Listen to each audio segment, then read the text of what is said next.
Welcome. So I'm Seth Streeter. This is Elizabeth Lombardo, and this is Dr. Darshan Shah. And I want to kick us off with a question. What is your job? When someone asks you, what do you do? Are you a bricklayer of services? You say, I deliver financial plans. I do retirement projections. I do investment management. Do you make dreams come true? This is the man right here. Or are you building a cathedral with those bricks of helping your clients have their ideal life? And so our point today is that we have an opportunity as advisors. We sit in a privileged seat to help our clients in a more holistic way, and in doing so have a much greater impact on their lives. In 2017, I had the opportunity to work with Fidelity to help create their Fidelity Advice Stack, where we essentially took Maslow's hierarchy of needs, something Elizabeth I know knows a lot about, and we applied it to the financial industry. So at the bottom of the pyramid, we have the foundational element of investment management. And many of us charged a fee for just doing that for many years. Well, today, with AI tools and robo-platforms, we know that clients can get investment management that has multi-asset class, rebalance, tax loss harvesting, even alternatives for about 25 basis points. So what do? We work our way up the advice stack and go into achieving goals. So this is where we do financial planning. And at Mission Wealth, we do comprehensive financial planning for all 3,300 of our families every year. And it's a way to add a lot of value, especially as you get into tax planning and estate planning that I know a lot of the speakers have been touching on at this conference. But I'll share, looking at some of the latest AI tools and seeing even what some other offerings are. For 35 basis points, you can get a personal CFP through a call center and get a lot of the planning that a lot of us spend our time doing. So what do? We move up the advice stack to add more value. The next section is peace of mind. This is really where we get into behavioral finance, and we help clients improve their relationship with money, work on their money mindset. And I did a TED Talk on this, helping people redefine their definition of success beyond just the financial. And at the top of the advice stack is fulfillment. This is where we get to kind of put on our coaching hats and utilize our uniquely human skills that AI is not going to disrupt. Deep listening, empathy, compassion, emotional intelligence. And this is where we want to talk about how we can help clients build the cathedral of their life, helping them look at their life in a more holistic way and navigating life transitions that are out there. So if someone has a career change, they retire, they sell their business, they go through a divorce, these are tough times where we can really help our clients navigate that through the deep listening, the compassionate, the life-centered planning that we do. At Mission Wealth, trying to advance the next slide here, at Mission Wealth, we look at wealth across 12 dimensions. And so, yes, finances is an important dimension, helping clients optimize their finances so they can retire in 3 years or have the income streams they need. But it's only one dimension. So helping clients feel a sense of place with where they live, helping them feel like they're having an impact in the community, the quality of their relationships with their friends and their family. And today we're going to talk about probably the two most important dimensions, which is our emotional and mental health and our physical health, how our body looks, feels, and functions. And we as advisors have a unique opportunity to really expand our connection with clients and to differentiate our firms as we start to talk about wealth in this holistic way. And I'm sure many of you already do. And a teaser here at the end, we're going to give you a very dynamic tool that's going to allow you to measure your own degree of wealth across these 12 dimensions with some usable tools that you could apply. So we'll give that to you in a QR code at the end.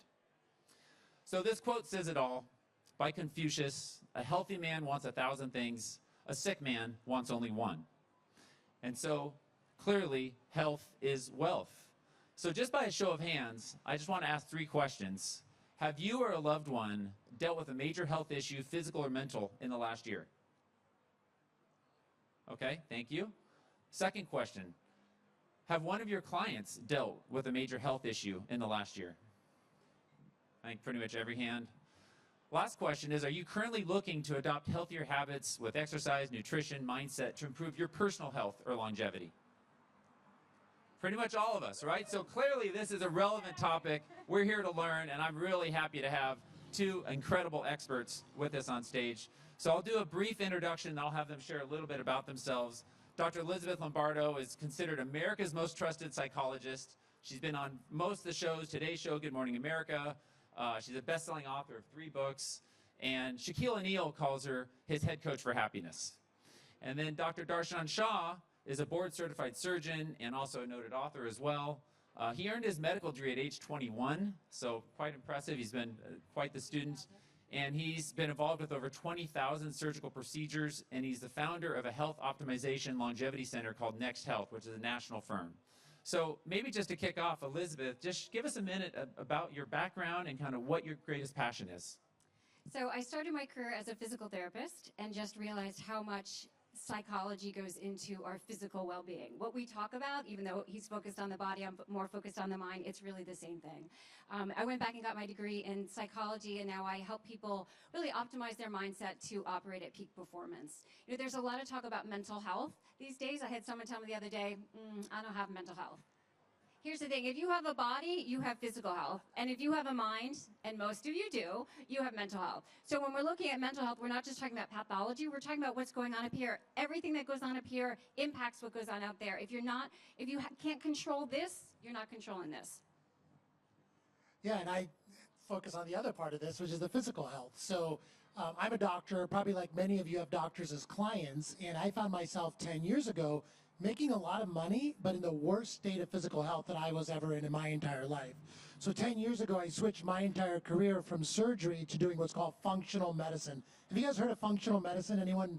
All right, awesome. Okay, this is the way medicine should have been practiced from the very beginning 50 years ago. And so I decided to change my entire career to practicing functional medicine, focusing on the root cause of disease, just to get myself healthy. And I was able to get myself healthy in less than 8 months. And I said, this is definitely what I want to practice. So that turned into a new business.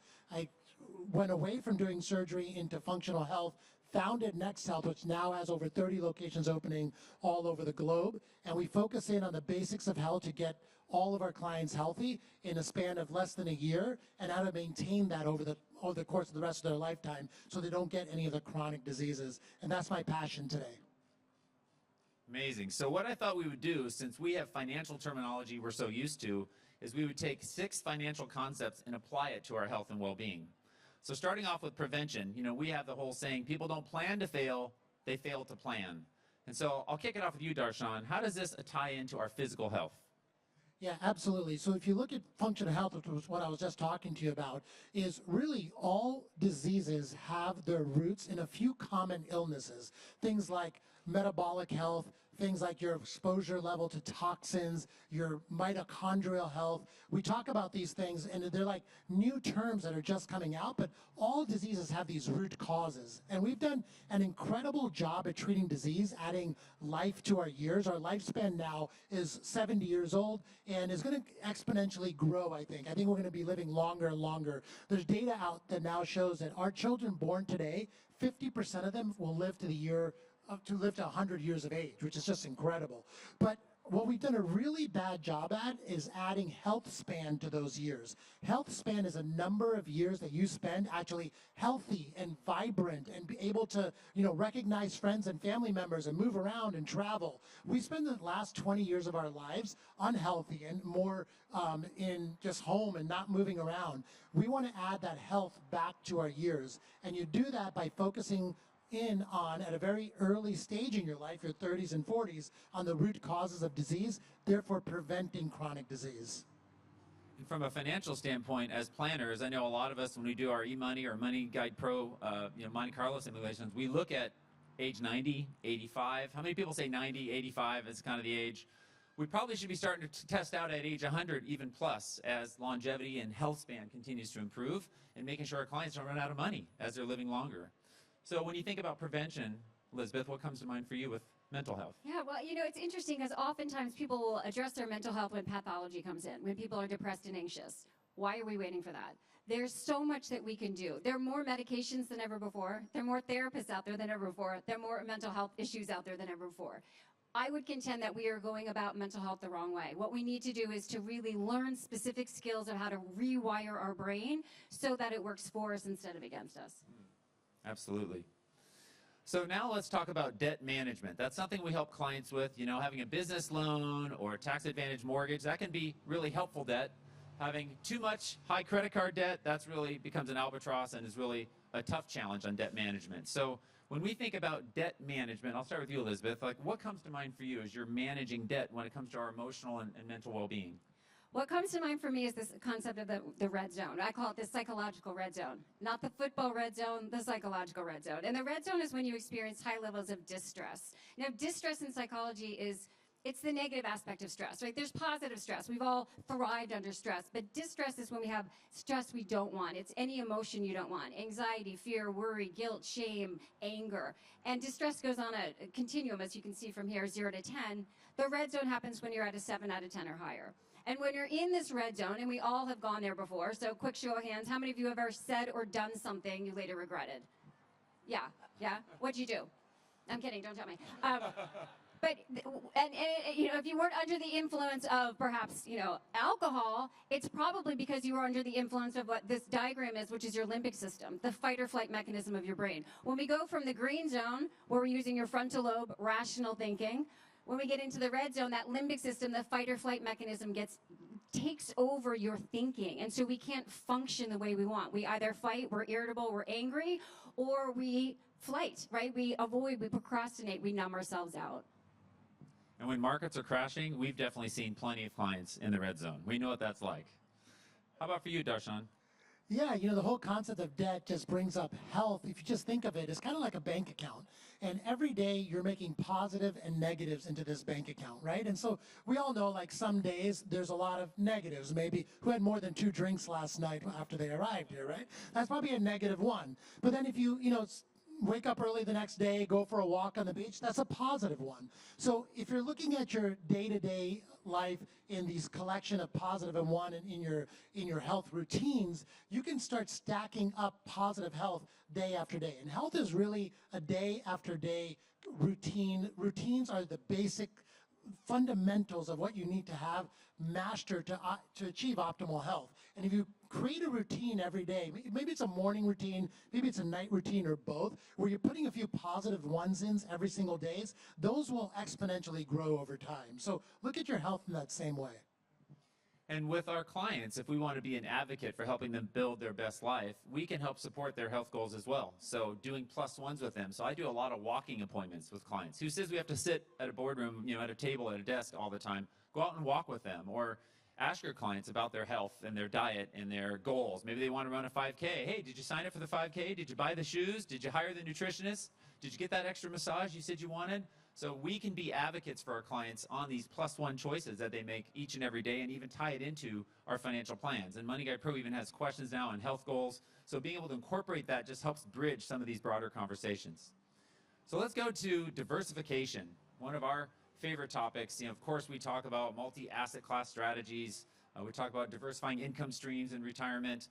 When we think about diversification, Darshan, what comes to mind for you when it comes to health?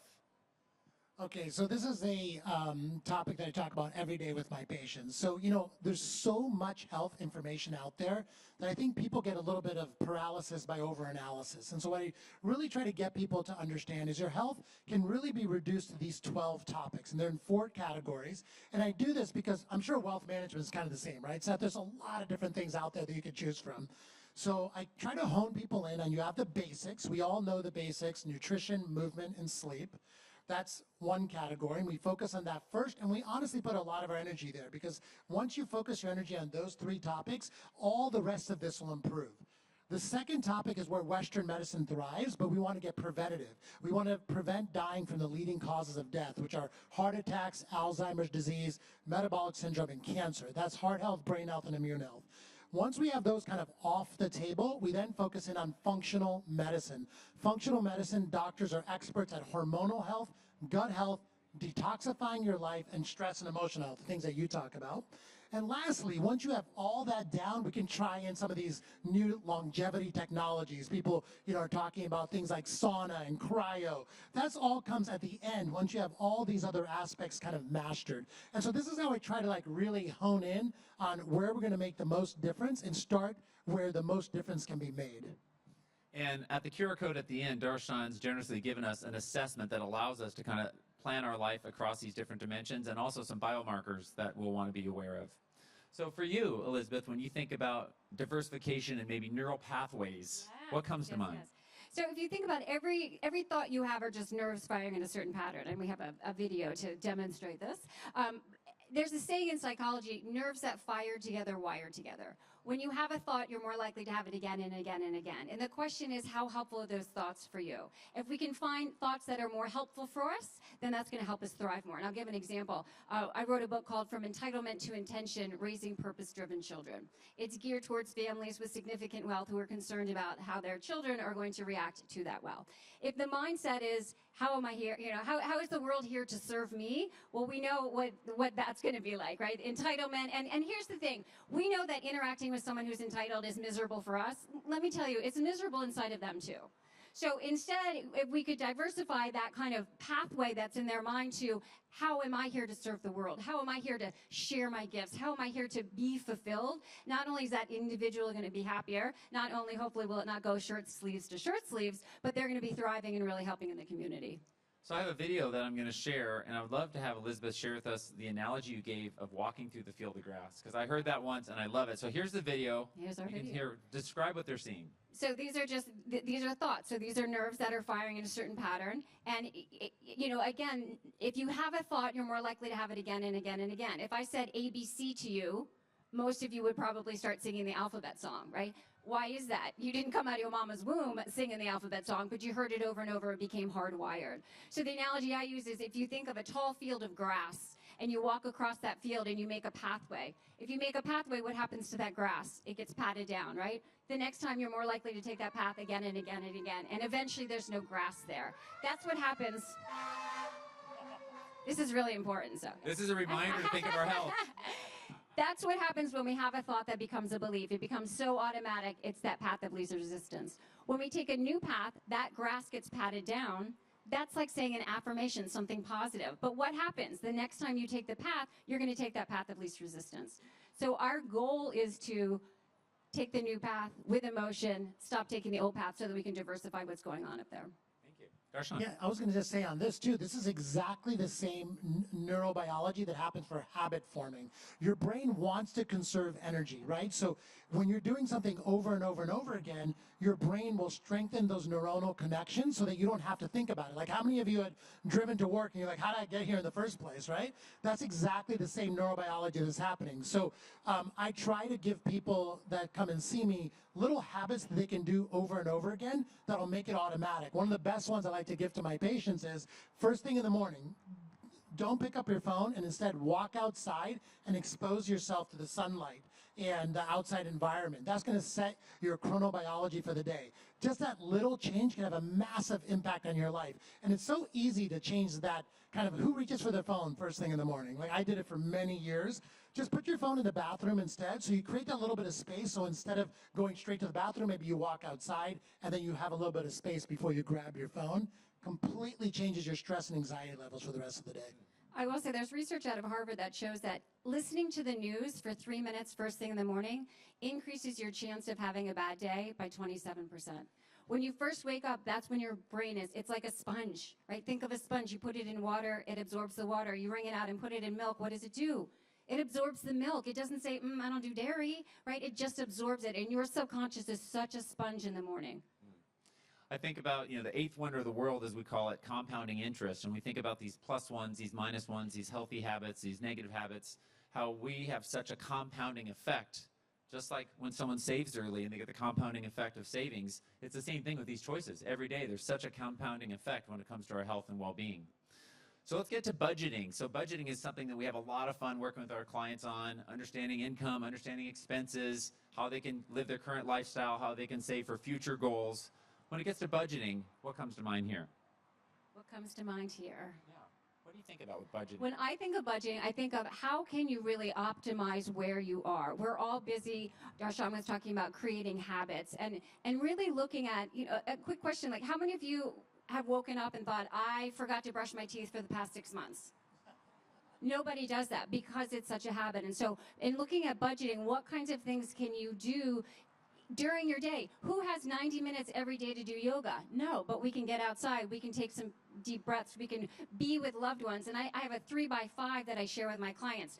3 times a day for just 5 minutes, doing something healthy and helpful to address your stress. So you don't need that big chunk of time. And these are things as a financial advisor you can really encourage your clients to do. You can do it with them. You can ask them what they're doing to make sure that they're budgeting that time and that energy. How about for you, Darshan? the one item I tell my patients, once you turn 40, maybe even 35, you have to budget your muscle mass. So stick with me here, okay? So after you turn 35 to 40, you are genetically programmed to lose muscle mass as you age. And this accelerates rapidly until the age of 65, and then it falls off a cliff. So you need to build up as much muscle mass and maintain that muscle mass for the rest of basically the rest of your life.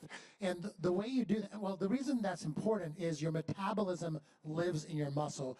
We have rampant diabetes, and that's mainly because it's not because of the amount of sugar we're eating, it's because of the lack of muscle mass. We've all become way too sedentary, okay?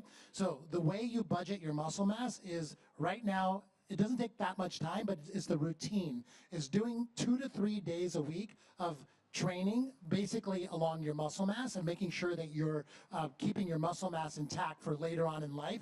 And it becomes more and more important after the age of 40. And maybe touch on the Pareto principle as well. Oh yes, I also have the Pareto principle. So with everything in health, there's 20% of the information that's going to give you 80% of the difference in your biology over time. And so with your movement and exercise routines, that's definitely maintaining muscle mass. For nutrition, it's going to be avoiding ultra-processed food. And for sleep, is going to be to make sure you get to sleep at the same time every single day, even on the weekends. Those 3 things will move the needle more for you than any supplement that you can take, any other, nutritional plan or diet intervention that you can have. Yeah. And so again, when we're working with our clients, we model out kitchen remodels, buying that extra car, retirement, kids' college. We can model out health and longevity investments. Let's talk about you going to an extended spa experience or a longevity center or a functional doctor. And so helping clients have conversations about how they can grow in this area is going to really show your level of care for them. So when we think about awareness, we think about knowing the numbers, right? Helping clients understand their balance sheet is a huge value. Here's your assets, here's your liabilities, here's your income, here's your expense. Here's what's likely going to happen from an estate planning scenario. So when we think about awareness and knowing our numbers, what comes to mind for both of you? Well, what comes to mind for me is that 0 to 10 that we had up there before, knowing where you are, what level of distress you are. Because once we get into that red zone that we talked about, a 7, 8, a 9, or a 10 on the distress scale, not only do we not feel great, but we aren't functioning at our best. So I have a saying, if you notice you're in that red zone, if you notice your distress is at a 7 out of 10 or higher, don't let anything out of your mouth, because that's when we say things we later regret. And don't put anything in your mouth, because that's when we consume things we later regret. So just knowing what your number is can be really helpful as you're interacting with your clients, you're interacting with your family, you're making choices with your body. Real quick to pause on that. So a lot of us are going from meeting to meeting to meeting, Zoom and in person nonstop, and that builds up stress. Yeah. What can we do when we have those 3 minutes in between meetings to actually lower, and we're starting to fill in the red because we're taking on our client stress? What can we do to get ourselves away from the red? Yeah, so I have the HELM principle. H stands for halt. That means don't let anything out of your mouth. E stands for exercise. And I'm not talking about going to the gym. I'm talking about a minute of push-ups, sit-ups, squats, doing some kind of activity, going for a walk, jumping on the bed if you're home. L is laughter, watching a funny video. M is music, so listening to music. We've all heard songs that we haven't heard in years, even decades, and it brings us right back to that time. And then I don't spell very well, so my HELM principle has a silent B at the end, like lamb, and that stands for breath. So using your breath. I have a good friend who was a Master Navy SEAL, 28 years. Literally jumped out of airplanes behind enemy lines with guns, life or death. And I asked him once, I said, how are you all not in the red zone? And he said they use their breath. So if it's good enough for the Navy SEALs, I think it's good enough for us. I love that. That is amazing. This slide is just to go back to what's going on in the longevity space today. Who here has heard of Moore's Law? Moore's Law, right? So this is why we have a computer that in our pocket right now that can do more work than all the computers combined in the earth could in the 1970s and 80s, right? And that's because of the exponential nature of computing power. So what's happening is you're seeing the same exponential discovery happening in the longevity field. You're seeing incredible amounts of money going into longevity research, and we are adding more and more time to every year of scientific discovery in biotech. So right now we're probably adding about 2 to 3 months of life every year. Scientists are discovering new interventions. what's going to happen in a few years is we're going to reach a point where we're adding 1 year of life almost to every year of biotechnology and discovery in that field. So Ray Kurzweil, who's a chief futurist at Google, calls this longevity escape velocity. This is where we have the potential for adding an incredible number of years to our life. Maybe it's 120, maybe it's even more. We don't know. We all need to plan for that. And the way we're going to be able to do that for ourselves is to follow our biomarkers. Do we have another slide on biomarkers coming up?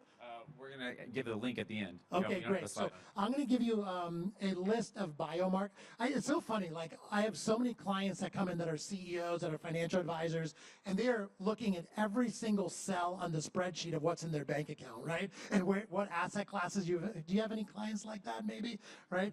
No one brings that to a doctor, okay? As a doctor, no one knows what their numbers are, and it's so important. No one's going to care more about your health than you do to keep a spreadsheet of your own biomarkers. There's about 15 key biomarkers that I tell all my patients they should monitor. Things like hemoglobin A1C, which is a measure of your metabolic health, HSCRP, measure of your inflammation, even your skeletal muscle mass we talked about. I'm going to give you a link to those biomarkers that you should follow for yourself, and if you get your clients to follow those, they will make sure their health is headed in the right direction so they can stay healthy enough to enjoy these extra years that we're going to be able to add to their lifespans. Great. So now I'd love to talk about building your team. And I would say first and foremost, when we think about ourselves, again, just in the financial lens, we're kind of limiting ourselves to the balance sheet and investments and financial planning conversations. But I would like to invite us all to think of ourselves being on the health team of our clients. So how can you be an advocate for their health in addition to these other professionals that they're going to mention? So talking about building your team, what comes to mind for you, Elizabeth, when we think about maximizing health and well-being to who needs to be supporting us on that journey? Yeah, well, first of all, we need to be the first advocate, as you mentioned. We need to be our first advocate. I think so many of us live in this state of stress and constantly going, and we know it's not great, but we think if I'm going to be successful, I have to do that. Understanding that our thinking is actually opposite. It's when we think all of this is going to bring us happiness, and yet it's happiness that generates greater health. It's happiness that generates greater financial wealth. It's happiness that gives us better relationships. So first and foremost, you are the most important person on your team. And then look at who fills you up. Like, there's certain people in our lives who, if we're going to be honest, like, just are so toxic in our life. Even if you can't get rid of those people, we want to make sure that I say before, during, and after, you prepare yourself. If you're going to interact with that person, make sure you go in as low as possible on that distress scale. Do something healthy and helpful. Make sure you get your breakfast. Being hangry, red zone. During, what can you be focusing on during that conversation, and then after, have a carrot waiting for you. And so even when we have to interact with people who are not our favorite, we can still control how we're feeling with that. How about for you, Darshan? So I encourage my patients to build a health span team, we call it. And, right now, people's health span team is basically their primary care doctor that they see once a year for 15 minutes, who barely checks any blood work, and that's it. That entire model needs to be changed. So what we're doing in Next Health is we're pressing the reset on the medical system. Primary care doctors are great. They're there for when you get sick. That's a disease care world. What is your health team? Your health team is a functional physician combined with a personal trainer, combined with an expert in nutrition, combined with a mental health professional to help you manage your day-to-day and week-to-week and month-to-month mental health as well, and maybe even someone in the personal training zone as well. So you have to have like 4 or 5 people helping you manage your health. And then the disease care system is there for when you get sick. Hopefully you never need to go to that system. But this system is what's going to keep you mentally and physically healthy. And it needs to be more than just one person. It's 5 people you interact with on a consistent basis. I have a recent example where I was able to step into this role. I wasn't planning on it, but I was with a client, and she had lost her husband. She was a widow. She was only 68 years old, and her husband had died prematurely. And her daughters had both empty nested off to the East Coast. She lives here in California. And so I met her for a beach walk.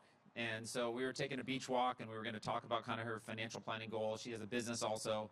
And during this beach walk, she started sharing how just overwhelmed she felt because her business was just going crazy. She had an event planning business that was really dealing with struggles still from the pandemic.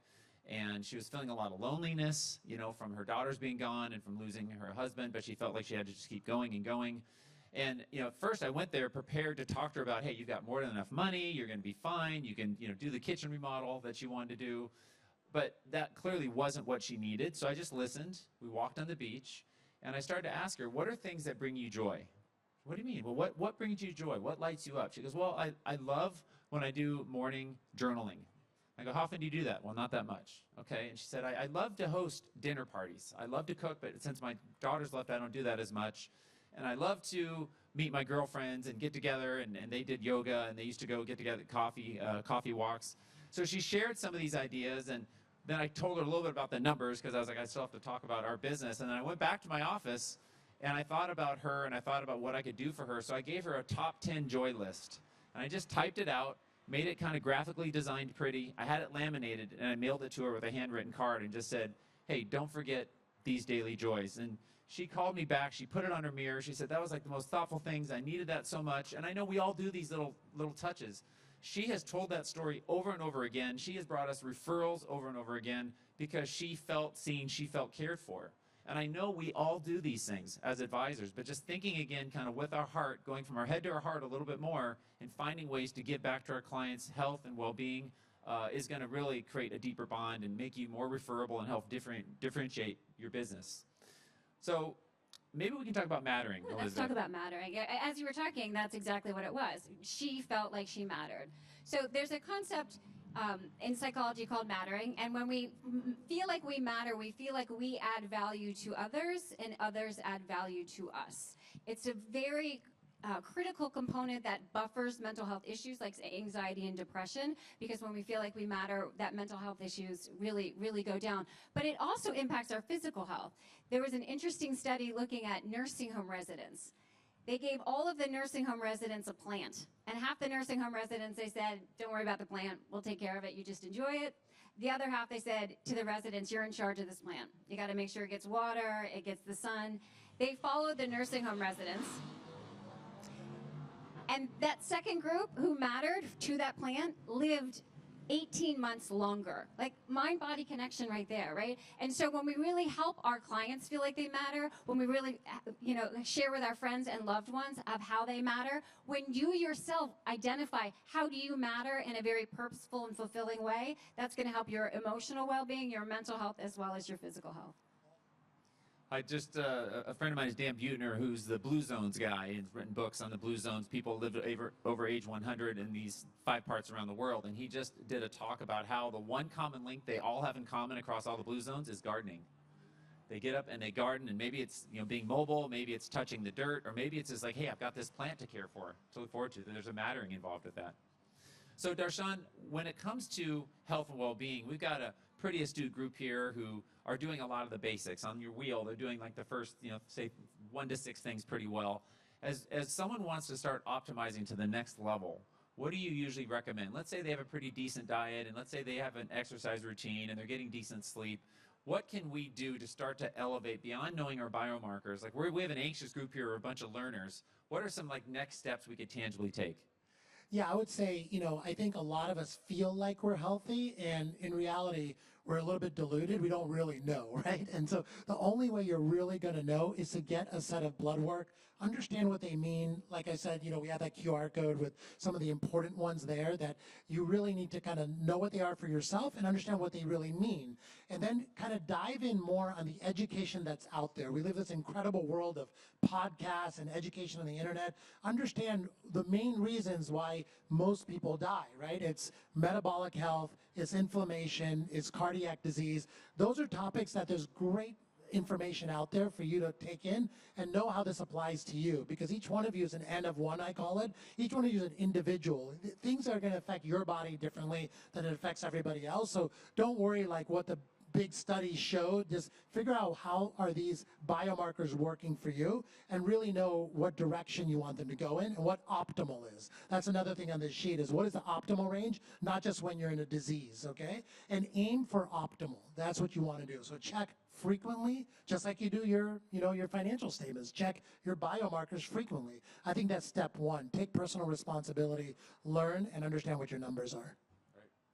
And talking about the team, we are the company we keep. So we talked about kind of like the average health of our friends, the average intellectual curiosity or gratitude that our friends have is typically what we have. Thinking, about friendships and how to up-level relationships, this is something, Elizabeth, that you have your over-under principle, which I've always loved. And we have a little bit of time. So Okay, we get to talk about if that. any of us have ever had a tension moment with a spouse or a child or a friend or a coworker, this is an incredible hack. So I wanted to have Elizabeth share this with us. What is the over-under principle? So the over-under principle is actually something I created after working with couples, because I would have a couple come in and they would be complaining about the same event. I would listen to one person's opinion and I'd be like, oh, they're totally right. The other person's wrong. And then I'd hear the partner, and same event, they have a totally different interpretation. I didn't understand how they could both be right. This is how. So the over-under principle says that for every overt or outward behavior, whatever people do or say, there's a positive underlying motivation. Now, when we look at our own behavior, we get this, right? How many of you have ever, I don't know, gone too fast when you're driving? Yeah? Has anyone ever done that? That's your overt behavior. Why did you do that? Because you don't care about the well-being of others? Because you think you're above the law? No, because what was your positive underlying motivation? You were late, you had to get somewhere, you had to go to the bathroom, whatever it is. Your car's fast. When we look at our behavior, even if it isn't positive, we focus on why we did it. And yet when we look at other people's behavior, we tend to make assumptions. They're doing that because they don't care about us, that they're self-centered. They have a positive underlying motivation. And when you can empathize, identify and empathize with that positive underlying motivation, you're going to have that connection, and then you can say together, how can we figure out how to change that behavior? Thank you. So we want to have some time for Q&A, so feel free to put any questions that you have into Slido. I put up the QR codes. We have plenty of time for you all to take this. Again, what we're offering is, from Mission Wealth side, we have a holistic wealth evaluator across those 12 dimensions. It's pretty cool. It helps you look at kind of a spider chart. We could go back to the last slide that has the QR code, please. I wanted to have each of us share what's going to be on that. So we have this 12-dimension evaluator that puts it into a spider chart and then gives you tangible resources and action items you can take to inflate that dimension of your life that maybe isn't where you want it to be. Darshan, maybe you could share what you're providing. Yes, basically it's that list I was telling you about with optimal ranges. And I just want to say you can get these blood markers yourself. So if you ask your doctor for them and they say, no, I'm not going to get them, just find a new doctor that will order them. Or you can get them online. There's a lot of places that you can measure these online now. Even if you go to any Quest laboratory, you could just pay them cash, and they're not that expensive, and they're invaluable for what the information they provide you. And I'm offering the top 10 mental health tips for you and your children. Surgeon General just came out saying how stressed out parents are. How many of you have clients who are parents? Yeah, about 50% of them are saying that they cannot function on a daily basis when their stress gets so high. That's how high this is. So how are we helping ourselves? It's something you can use for yourself, but also share with your clients. Great. So yeah, if you got the QR code now, we can go to some questions. We've got about 6 minutes to answer your best questions. We've got two amazing minds here. So what are your questions? Do you find a common early hurdle that most people don't get past when it comes to their mental and physical health? So what are the hurdles? I'll say, what I would say is a lot of people think because life is so stressful, I have to be stressed. And that's not true at all. Our stress, it all starts in our head. It's what we say to ourselves about that situation. And so realizing if what you've done in the past hasn't worked for you, if you're dealing with a stressful situation, this is a great time to learn those skills I talked about before, really to change and rewire your mind so that it works for instead of against you. Or for you, Darshan? I think for physical health, I feel like people think that it's going to take a lot of time to achieve physical health, when in reality, it takes consistency, not time. And consistency is going to give you 1,000 times more benefit than spending a lot of time every day on your physical health. So you don't need to have the Andrew Huberman, 5-hour routine every morning. It's maybe a 10-minute routine, but done every single day. So the next question talks about any tips on pinpointing when you're in the red zone. And how to get out of it. So there are 4 ways to know if you're in the red zone. Emotions you don't want, right? If you're feeling angry, anxious, sad, that's an indicator. Sometimes it's our bodies that tell us, right? Think about, how does your body tell you when you're in the red zone? Headaches, GI disturbance. I remember I was working on my dissertation. I walked by the mirror and I look like this, because for me, that's where my red zone goes. So emotions you don't want, physical sensations you don't want, behaviors you don't want. We don't have to go into a long discourse on how other people in your life act when they're in the red zone, but you know when they're in the red zone. And then thoughts, we tend to think more negatively. So using those is what I call red flags to be aware of when you're in the red zone. And then that Helm principle, right? The movement, the breathing, the laughing will help you get into that yellow or green zone. And then you're using that frontal lobe. That's when you can be rational. That's when you can figure out the best course of action. Darshan, a question here is, please talk about the benefits of personally working up a sweat, either through exercise or maybe through going into a sauna. Yeah, so working up a sweat is very detoxifying. Your body has only a few ways it can detoxify. One is through sweat, other one is through excrement and urine, and that's it, and breathing as well. So you need to work up a sweat to get rid of things like heavy metals, etc. However, I will say, working up a sweat in exercise is not as important as we were taught in the 70s and 80s. Spending hours on the treadmill can be damaging to your body. Really what you want to do is strength train, like I talked about earlier, and every set you do, it should be hard. It should be where you almost feel like you can't finish the set. That's what's going to provide you muscles with the adaptation signal to actually grow, okay? So more strength training that's done to failure is really important.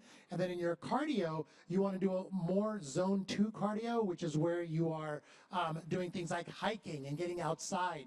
That's probably going to be just as beneficial as doing a lot of endless sessions on the treadmill, working up a sweat and just getting hungry and damaging your joints. And that also causes a lot of stress for some people. I work with clients who are trying to lose weight, and they do hours of cardio, and that actually induces stress, which induces inflammation and all kinds of issues with their digestion. So being really aware of working out in a positive way. And by the way, exercise is not only helpful for our body, research shows it's as effective, if not more effective, than antidepressant medications for people who are depressed or anxious. So it's a really powerful way. I call it non-pharmacological Xanax. Well, and another thing we can do is, instead of hosting financial conferences in a freezing, windowless conference room, we can host them here at a festival by the beach. Woo! Yes. So thank you, Future Proof, for that. Okay, so just someone made a really funny comment. Will you please teach the politicians this stuff and tell them to stop stressing me out? So I would love to have them on my couch.